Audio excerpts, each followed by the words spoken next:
बिस्मिल्लाहिर्रहमानिर्रहीम। अस्सलाम वालेकुम। आज के लेक्चर में हम राइबोन्यूक्लिक एसिड को डिस्कस करेंगे, जिनको हम आरएनए कहते हैं। बेसिकली हमारा topic of discussion biological molecules के अंदर न्यूक्लिक एसिड पर है और न्यूक्लिक एसिड के दो टाइप्स को हमने स्टडी करना है। डीएनए को हम डिस्कस कर चुके हैं। न्यूक्लिक एसिड के दो टाइप्स हैं, डीएनए और आरएनए, और आज हम आरएनए को डिस्कस करेंगे। RNA is a polymer of ribonucleotide. RNA एक लार्ज मॉलिक्यूल है, यानी कि एक पॉलीमर है। किसका? राइबोन्यूक्लियोटाइड का। राइबोन्यूक्लियोटाइड जो है वो इनके मोनोमर्स हैं। न्यूक्लियोटाइड्स के अंदर जब राइबोज शुगर प्रेजेंट होते हैं तो हम इनको राइबोन्यूक्लियोटाइड कहते हैं। सो राइबोज शुगर की वजह से इनको राइबोन्यूक्लिक एसिड कहा जाता है। Unlike DNA, RNA single stranded. DNA हम पढ़ चुके हैं, डीएनए डबल स्ट्रैंडेड स्ट्रक्चर होता है, जबकि आरएनए सिंगल स्ट्रैंडेड स्ट्रक्चर होता है। ये आरएनए की मॉलिक्यूलर स्ट्रक्चर शो की गई है, जिसके अंदर एक पेंटोज शुगर है जिसको हम राइबोज शुगर कहते हैं। 5 कार्बन कंपाउंड है और इनके कार्बन नंबर 1 पर नाइट्रोजिनस बेसिस अटैच होते हैं और कार्बन नंबर 5 पे फॉस्फेट ग्रुप अटैच होते हैं।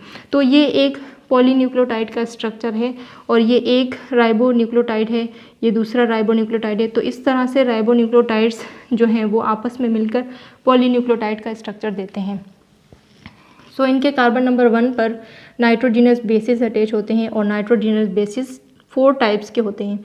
एडेनिन ए से शो करते हैं, जी से ग्वानिन, सी से साइटोसिन, और एक मोस्ट इम्पॉर्टेंट पार्ट जो कि यहाँ पर प्रेजेंट है यूरासिल, जबकि डीएनए के अंदर जो है वो थाइमिन प्रेजेंट होता है। बाकी सारा स्ट्रक्चर सेम होता है, जबकि यूरासिल जो है वो आरएनए में प्रेजेंट होगा, जबकि डीएनए के अंदर थाइमिन प्रेजेंट होता है। और आरएनए के अंदर जो है वो एडेनिन यूरासिल के साथ बॉन्ड बनाते हैं, जबकि डीएनए के अंदर एडेनिन थाइमिन के साथ बॉन्ड बनाते हैं। सो ग्वानिन और साइटोसिन जो है वो ट्रिपल बॉन्ड बनाते हैं, ये सेम रहेगा। और एक और डिफरेंस है आरएनए और डीएनए में कि इनका जो राइबोज शुगर है उसके कार्बन नंबर 2 पर डीएनए के अंदर ओ प्रेजेंट नहीं होता, जस्ट एच प्रेजेंट होता है, जबकि आरएनए के अंदर जो है वो कार्बन नंबर 2 पर जो 2 प्राइम है उसके ऊपर OH ग्रुप प्रेजेंट होता है। हर एक राइबोज शुगर के अंदर जो है वो OH प्रेजेंट होता है कार्बन नंबर 2 पर। ये इनकी स्पेसिफिक डिटर्मिनेशन है जो कि आपको याद रखनी है। और कार्बन नंबर 5 पे, जिसको हम 5 प्राइम कहते हैं, वहाँ पे फॉस्फेट ग्रुप अटैच होता है। तो हर एक राइबोज शुगर के कार्बन नंबर 3 पर फास्फोडाइस्टर बॉन्ड बनता है कार्बन नंबर 3 से, यानी कि 3 प्राइम से 5 प्राइम के बीच में फास्फोडाइस्टर बॉन्ड बनता है। ये जो है वो एक स्ट्रक्चर बन जाती है पॉलीन्यूक्लियोटाइड की, आरएनए की, और जो कि सिंगल स्ट्रैंड है। न्यूक्लियस के अंदर आरएनए प्रेजेंट होते हैं, जिसके अंदर न्यूक्लियस के अंदर एक से एक्स्ट्रा सर्कुलर पार्ट होता है न्यूक्लियोलस का। तो न्यूक्लियोलस के अंदर से आरएनए बनते हैं जो कि साइटोप्लाज्म में चले जाते हैं। तकरीबन 80 to 85% जो है वो आरएनए साइटोप्लाज्म के अंदर चले जाते हैं, न्यूक्लियस से ही बनकर जाते हैं, जबकि 20 या 15% जो है वो प्रेजेंट होते हैं न्यूक्लियस के अंदर आरएनए। ये डिपेंड करता है सेल के ऊपर कि सेल के अंदर कितना आरएनए प्रेजेंट है न्यूक्लियस के अंदर।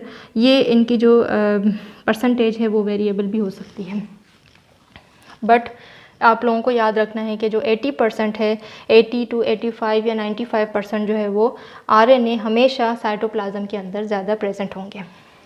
3 टाइप्स हैं आरएनए की: messenger RNA, ribosomal RNA and transfer RNA. Messenger RNA name से ही मालूम हो रहा है कि ये मैसेंजर है, यानी कि ये मैसेज को कन्वे करता है, मैसेज को लेकर दूसरी जगह पर पहुंचाता है। सो मैसेंजर आरएनए को mRNA से शो किया जाता है और 3 to 4% आरएनए के अंदर मैसेंजर आरएनए प्रेजेंट होते हैं। mRNA consist of single strand of variable length. Messenger RNA जो हैं वो सिंगल स्ट्रैंडेड होते हैं जिनकी लेंथ वेरिएबल होती है। इनकी लेंथ कभी भी फिक्स्ड नहीं होती, हमेशा चेंज होती रहती है। Length depends upon size of genes. तो इनकी जो लेंथ है वो डिपेंड करेगी साइज़ ऑफ जीन्स पे। तो जीन्स क्या होते हैं? A region of DNA made up of nucleotides. Genes जो हैं वो डीएनए के एक रीजन में प्रेजेंट होते हैं जिनको हम न्यूक्लियोटाइड्स कहते हैं। सो यहाँ पर जीन्स जो हैं वो डीएनए के अंदर हेरिडिटी यूनिट्स होते हैं। आप लोगों को मालूम होगा कि आपके अंदर जो है वो सिमिलैरिटीज़ होती हैं आपके पेरेंट्स से। सो ये जो सिमिलैरिटीज़ हैं आपके पेरेंट्स के साथ, तो ये जीन्स ही होते हैं डीएनए के अंदर जो कि पेरेंट्स से आप तक मुंतकिल होते हैं। जितने भी करेक्टर्स होते हैं, चाहे वो आपके हेयर्स के कलर हों, चाहे वो स्किन का कलर हो, तो ये सब जो हैं वो जीन्स के ज़रिए आप तक पहुंचते हैं। ये जीन्स जो हैं वो डीएनए के अंदर प्रेजेंट होते हैं और जीन्स हेरिडिटी यूनिट्स होते हैं डीएनए के। फॉर एग्जांपल 100 अमीनो एसिड्स हैं। अमीनो एसिड्स जो हैं वो प्रोटीन्स बनाने के लिए ज़रूरत होती है। कोई भी स्ट्रक्चर हो आपके अंदर, सेल के अंदर, तो उसके लिए प्रोटीन्स चाहिए होते हैं, ठीक है। तो ये जीन्स जो हैं वो स्पेसिफिक प्रोटीन्स बनाते हैं। तो प्रोटीन्स को बनाने के लिए सपोज़ आपको 100 अमीनो एसिड की ज़रूरत होगी, तो 100 अमीनो एसिड जो है वो 300 न्यूक्लियोटाइड्स की रिक्वायरमेंट होती है 100 अमीनो एसिड के लिए, यानी कि हर एक अमीनो एसिड के लिए 3 न्यूक्लियोटाइड्स की ज़रूरत होगी। Such triplets of nucleotides along the length of messenger RNA are called codons of genetic code। तो क्या होता है कि यही ट्रिपलेट्स ऑफ न्यूक्लियोटाइड्स होते हैं जो कि मैसेंजर आरएनए की लेंथ बनाते हैं। मैसेंजर आरएनए की लेंथ जो है वो डिपेंड करेगी न्यूक्लियोटाइड्स पर, और यही जो है वो कोडोन्स बनाते हैं, यानी कि कोड्स बनाते हैं, जिसको हम कलेक्टिवली कोडोन्स कहते हैं, कोडोन्स ऑफ जेनेटिक कोड। तो ये कंप्लीट एक स्ट्रक्चर बन जाता है प्रोटीन का इन्हीं कोडोन्स की वजह से, जो कि मैसेंजर आरएनए की लेंथ बनाते हैं। मैसेंजर आरएनए का जो फंक्शन है, messenger RNA takes the genetic message from the nucleus to the cytoplasm to form a particular protein. तो मैसेंजर आरएनए का क्या फंक्शन है कि वो जेनेटिक इन्फॉर्मेशन को डीएनए के अंदर से ले जाकर साइटोप्लाज्म तक लेके जाते हैं। तो किस चीज़ के लिए? प्रोटीन की सिंथेसिस के लिए। तो ये ट्रांसक्रिप्शन का प्रोसेस होता है। ट्रांसक्रिप्शन और ट्रांसलेशन ये दो प्रोसेसेस होते हैं प्रोटीन सिंथेसिस के लिए। तो यहाँ पर ये न्यूक्लियस का पोर्शन है जिसके अंदर डीएनए प्रेजेंट है, और यहाँ से मैसेंजर आरएनए, आप लोगों को मालूम है कि न्यूक्लियस के अंदर एक एक्स्ट्रा सर्कुलर पार्ट होता है जिसके अंदर से आरएनए की प्रोडक्शन होती है। तो मैसेंजर आरएनए वहाँ से बनकर आते हैं डीएनए के पास, और डीएनए जो है वो डीएनए के अंदर मैसेंजर आरएनए डीएनए से उनके टेम्पलेट की कॉपी बनाते हैं, यानी कि कम्प्लीमेंट्री बेसिस बनाते हैं। उनके बेस पेयर्स के साथ अपने बेस पेयर्स की कॉपी करके जो है वो ले जाते हैं न्यूक्लियस के पोर्स से निकलकर साइटोप्लाज्म के अंदर चले जाते हैं, और जबकि साइटोप्लाज्म के अंदर जब ये जाएंगे तो ये राइबोसोम के पास जाते हैं। राइबोसोम के अंदर राइबोसोमल आरएनए मौजूद होते हैं। तो ये सेकंड टाइप है आरएनए की, राइबोसोमल आरएनए, जिसको हम आरएनए कहते हैं, जो कि राइबोसोम के अंदर सबसे लार्जेस्ट पार्ट होता है, और 80% राइबोसोमल आरएनए राइबोसोम के अंदर आरएनए के अंदर प्रेजेंट होते हैं। So it is the largest part of RNA. ये लार्जेस्ट पार्ट है आरएनए का, प्रेजेंट ऑन राइबोसोम। आरएनए जो है वो राइबोसोम के अंदर प्रेजेंट होंगे, जो कि प्रोटीन सिंथेसिस के लिए काम करेंगे। तो प्रोटीन की सिंथेसिस जो होगी वो राइबोसोम से ही होगी, और राइबोसोमल आरएनए जो है वो राइबोसोम के अंदर प्रेजेंट होते हैं। राइबोसोम एक ऐसा प्लेटफॉर्म है जहाँ पे मैसेंजर आरएनए और ट्रांसफ़र आरएनए आकर आपस में मिलेंगे, जहाँ से प्रोटीन की सिंथेसिस होगी। तो थर्ड जो है टाइप ट्रांसफ़र आरएनए है, जिसको टीआरएनए कहते हैं। 10 to 15% प्रेजेंट इन आरएनए। तो ये आरएनए के अंदर 10 to 15% प्रेजेंट होंगे, जबकि क्लोवर लीफ की तरह इनका जो स्ट्रक्चर है क्लोवर लीफ शेप का है। स्मॉलेस्ट टाइप ऑफ आरएनए है ये, और इनके अंदर 70 to 90% न्यूक्लियोटाइड्स जो हैं वो प्रेजेंट होते हैं। 70 to 90 न्यूक्लियोटाइड्स प्रेजेंट होते हैं, और इनकी न्यूक्लियोटाइड्स की बेसिस पर इनको जो है वो सबसे स्मॉलेस्ट टाइप ऑफ आरएनए कहा गया है, टीआरएनए। जितने अमीनो एसिड्स होंगे उतने ही ट्रांसफ़र आरएनए होते हैं, यानी कि 20 अमीनो एसिड्स टोटल होते हैं। तो हर एक अमीनो एसिड के लिए स्पेसिफिक टीआरएनए प्रेजेंट होते हैं हर एक सेल के अंदर। ये ट्रांसफ़र आरएनए का स्ट्रक्चर है जिसके अंदर 3 लूप्स होते हैं। ये जो स्ट्रक्चर है ये लूप्स हैं, बाकी ये वाले जो पोर्शन है ये स्टेम का पोर्शन है। तो 3 लूप्स होते हैं, जबकि 4 स्टेम होते हैं। तो एक स्टेम के ऊपर लूप नहीं होता। तो यहाँ से क्या होता है कि ये कांस्टेंट होता है, 3 प्राइम एंड होता है एक तरह से, जिसके ACC नाइट्रोजनस बेसिस अटैच होते हैं, और दूसरा एंड जो होता है वो 5 प्राइम का होता है। तो ये बात याद रखें कि जो टीआरएनए है वो हमेशा वो सिंगल स्ट्रैंडेड होते हैं। ये आपको डबल स्ट्रैंडेड लग रहे हैं, जबकि ये डबल स्ट्रैंडेड नहीं है। Just because of many folds they look like double stranded, but they are not double stranded. ये सिंगल स्ट्रैंडेड होते हैं हमेशा। फोल्ड्स की वजह से ये दिखते डबल स्ट्रैंडेड है। तो ये एक ऐसा पार्ट है जहाँ पर अमीनो एसिड अटैच होंगे 3 प्राइम वाले पार्ट से। ये फिक्स्ड पार्ट होगा ट्रांसफ़र आरएनए का।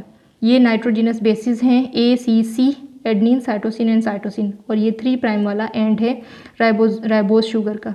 ठीक है, तो ये वाला जो डी लूप है ये रिकॉग्नाइज करता है एक्टिवेशन ऑफ एंजाइम्स को। तो जब भी टीआरएनए आकर राइबोसोम पे अटैच होंगे तो ये एंजाइम्स जो हैं वो एक्टिवेट होंगे, जिसकी वजह से ये डिसाइड करेंगे कि कौन सा अमीनो एसिड आकर 3 प्राइम पे अटैच होगा।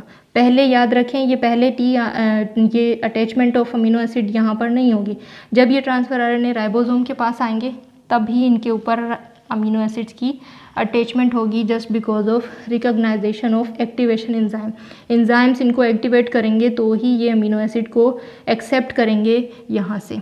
ठीक है, तो ये वाला जो लूप है जिसको टी साइज सी लूप कहते हैं, ये रिकॉग्नाइज करता है कि राइबोसोम के कौन से वाले पोर्शन पे ट्रांसफ़र आरएनए को अटैच होना है। तो राइबोसोम के 2 पार्ट होते हैं, जिसने राइबोसोम पढ़ा होगा उससे समझ में आ रहा होगा।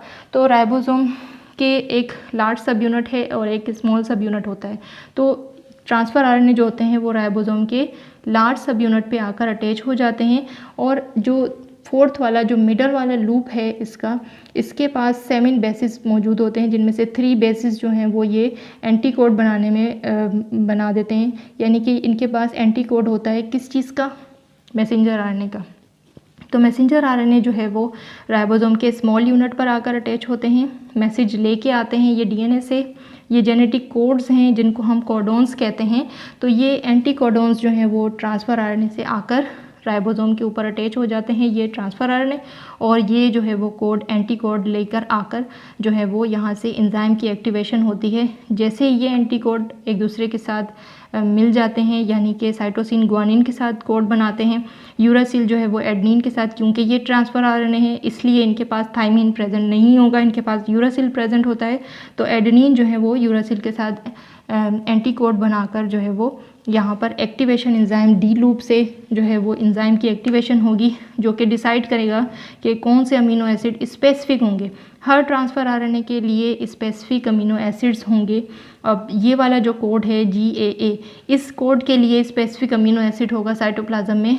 तो ये एंजाइम्स डिटेक्ट करेंगे तो ये अमीनो एसिड आकर अटैच हो जाएंगे किसके ऊपर? ट्रांसफ़र आरएनए के 3 प्राइम वाले लूप पर। तो ये 3 प्राइम वाले लूप नहीं, 3 प्राइम वाले एंड पर अमीनो एसिड आकर अटैच होंगे। तो इस तरह से ट्रांसफ़र आरएनए आते रहेंगे, अमीनो एसिड को लेते रहेंगे, और अमीनो एसिड की एक लॉन्ग पॉलीपेप्टाइड चेन बनेगी, और ये चेन जो है वो आगे जाकर प्रोटीन की सिंथेसिस करेंगे। तो एक बार फिर रिव्यू कर लेती हूँ।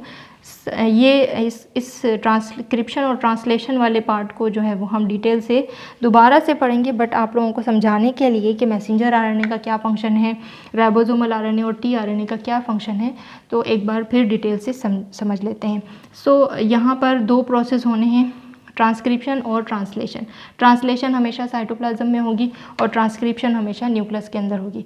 तो ये डीएनए है जिसके अंदर से मैसेंजर आरएनए डीएनए की कॉपी लेकर जो है वो साइटोप्लाज्म के अंदर जाएंगे, और साइटोप्लाज्म के अंदर राइबोसोम के स्मॉल सब यूनिट के साथ अटैच हो जाएंगे, और वहाँ से टीआरएनए साइटोप्लाज्म के अंदर ही मौजूद हैं। स्पेसिफिक टीआरएनए हैं स्पेसिफिक प्रोटीन्स के लिए। तो ये टीआरएनए जो है वो आकर अटैच हो जाएंगे राइबोसोम के वाले पार्ट पर, और जब राइबोसोम के लार्ज सब यूनिट पर टीआरएनए अटैच हो जाएंगे तो यहाँ पर एंटी कोड बनाएंगे। ये कोड्स हैं और ये एंटी कोड्स हैं। तो ये एंटी कोड लेकर आएंगे, और फिर इस तरह से इस स्पेसिफिक एंटी कोड की वजह से स्पेसिफिक अमीनो एसिड आकर अटैच हो जाएंगे अमीनो एसिड के 3 प्राइम वाले पार्ट पर। तो इस तरह से अमीनो एसिड की पॉलीपेप्टाइड चेन बनेगी, जिसको हम ट्रांसलेशन का प्रोसेस कहते हैं, जो कि साइटोप्लाज्म में होता है। तो राइबोसोम एक प्लेटफॉर्म है जहाँ पर टीआरएनए और एमआरएनए आकर अटैच होते हैं, और राइबोसोम के अंदर जो है वो प्रोटीन की सिंथेसिस हो रही होती है। होपफुली कि आपको ये कंप्लीट लेक्चर समझ में आ गया होगा, और अगर कोई क्वेश्चंस हैं तो आप कमेंट सेक्शन में कर सकते हैं। Thank you so much for watching. अल्लाह हाफिज़।